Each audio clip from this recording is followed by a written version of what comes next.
Well, thank you very much, Mr. President. It's an enormous pleasure to be back here on this great occasion, partly to give thanks to the Mitsubishi UFJ Trust and Banking Corporation, who Sir Peter Tapsell, who is sitting on the front bench almost opposite me, who was given his first paper speech by my father, I'm pleased to say, organised 25 years ago.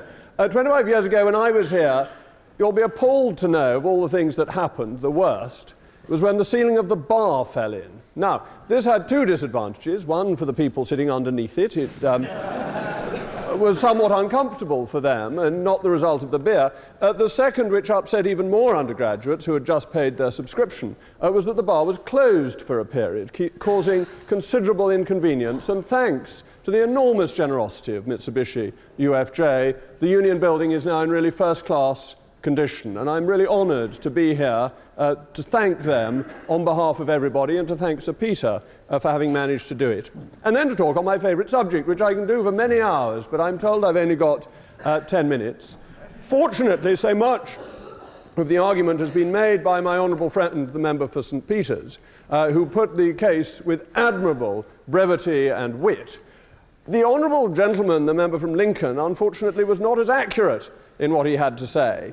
Just sort of little points that one picks up. He was unaware that Scotland had more Conservative MPs than Labour MPs as late as the 1950s. So it's not the case that Scotland has always been this socialist haven. That's a very modern innovation and a sorry one for the Scots.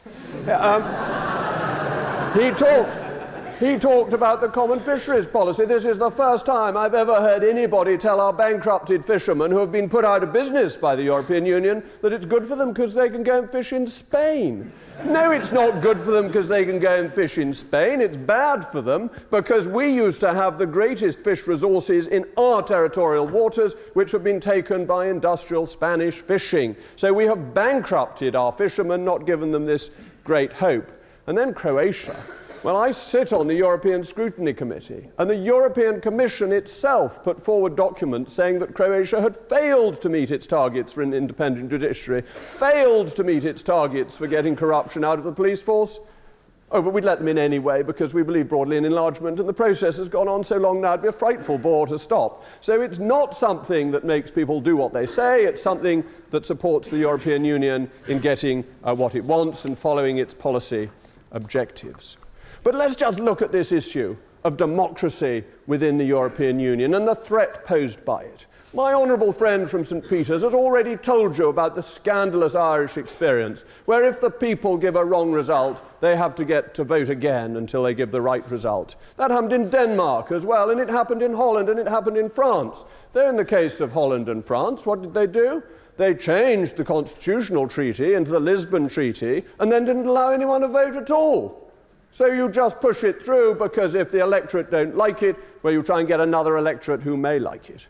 But the whole basis, the structures are not democratic. Let us take the three pillars. The Commission, first of all, entirely appointed, no democratic element in that. The Council of Ministers, that bit that represents the ministers who go out from this country and others to represent us. Decision-making in the Council of Ministers is now almost entirely made by qualified majority voting. And I thought you'd be interested to know that the UK has 29 votes in this system, compared to Malta that has 3. That means per head of Maltese population, they have 15 times more influence in the Council of Ministers, ladies and gentlemen, than you do. So we're back to rotten boroughs, really, not a bad thing, you may say. You may like this. When they were abolished, it was said that no more could young people get into Parliament, and as so many of you may be looking to parliamentary careers, you may think we should introduce one or two for you at the next election, but you'd better go off to Malta, because that's the rotten borough of the European Union.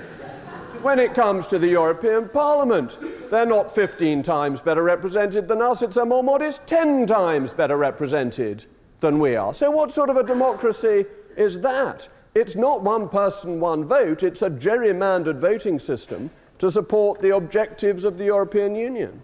And then I think the most scandalous is the European Court, because the rule of law is essential to any understanding of democracy. It is the platform, the foundation that democracy is built upon.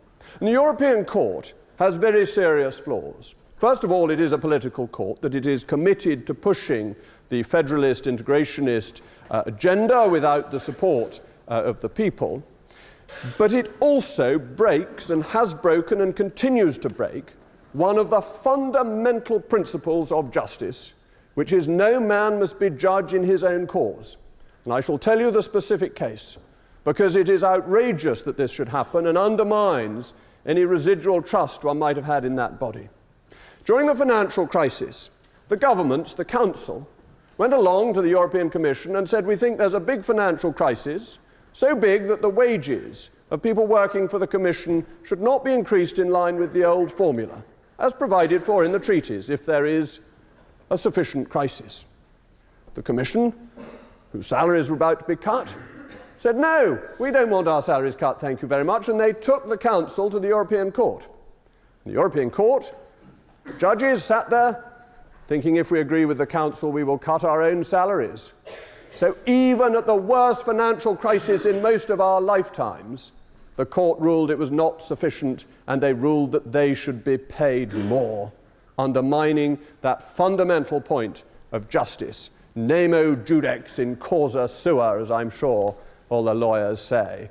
Different type of sewer that the judges live in, as far as I can tell. And let me move on from that to what is being done by the euro. Because my honourable friend from St. Peter's talked about Mario Monti. Now I imagine this distinguished audience, the cream of the intellect of not only the nation but the world, would not be the fan club of Mr. Berlusconi.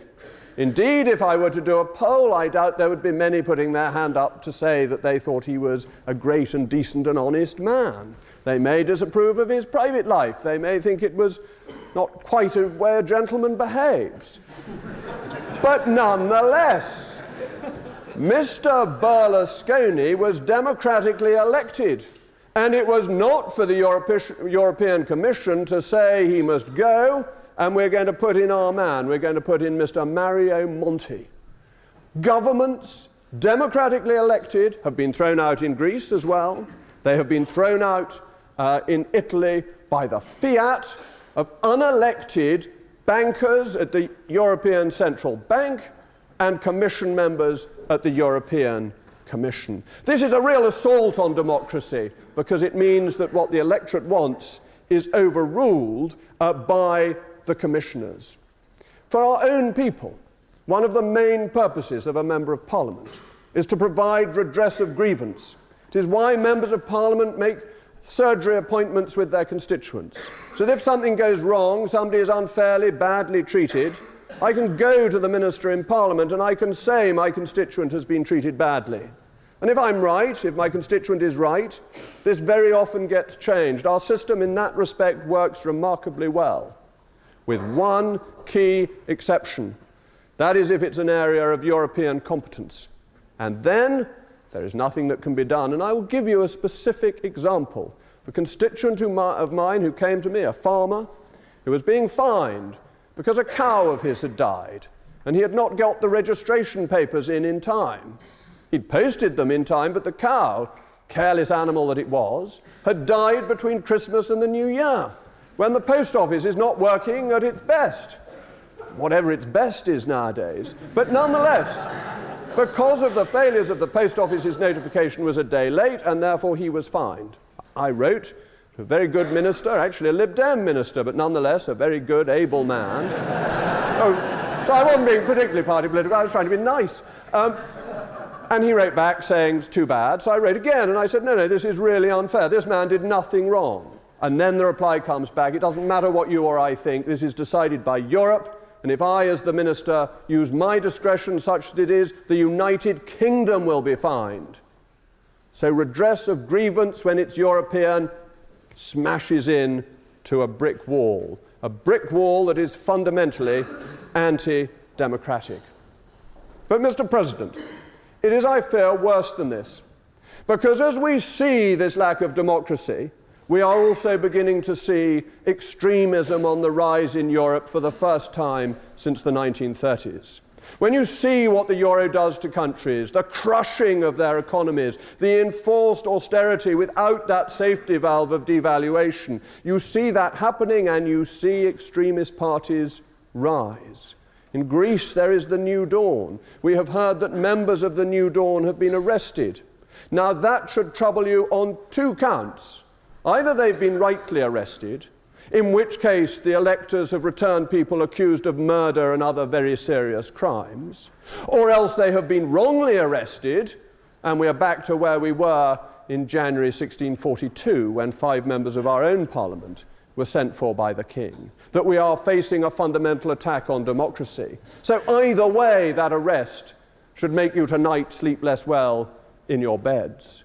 But it's not just the New Dawn, it's the Five-Star Party in Italy, a cranky party of the most peculiar kind that will not settle down to form a government. It's got elected and says, thank you very much, now we're elected, we're not going to do anything. Well, not really a very good way to run a country. And why has it come about? Because of the pressures of the European Union bearing down on the democratic systems of the Italians.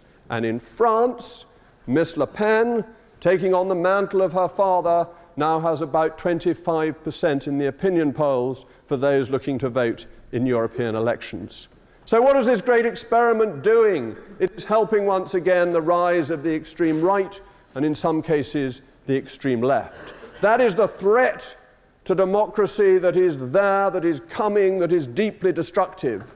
But the fundamental problem, the real issue at hand tonight, is that there is less democracy in this country because of the European Union. Because, ladies and gentlemen, however you vote at the next general election, 60% of our laws, and some say higher, is made on the basis of European agreements where the Maltese proportionately outvote us 15-1. Whoever you vote for matters less than whoever somebody in Malta votes for about the laws of our country. And if you're unsatisfied with that, if you want it changed, I can't give you any redress because the United Kingdom Parliament, the most ancient democratic parliament in the world, has been made powerless. That is the threat to democracy. It is here, but it is on the continent as well. It is a frightening spectre. The best way to deal with it is to deal with our relationship with the European Union, to put our own democracy first and foremost, and hope that others follow.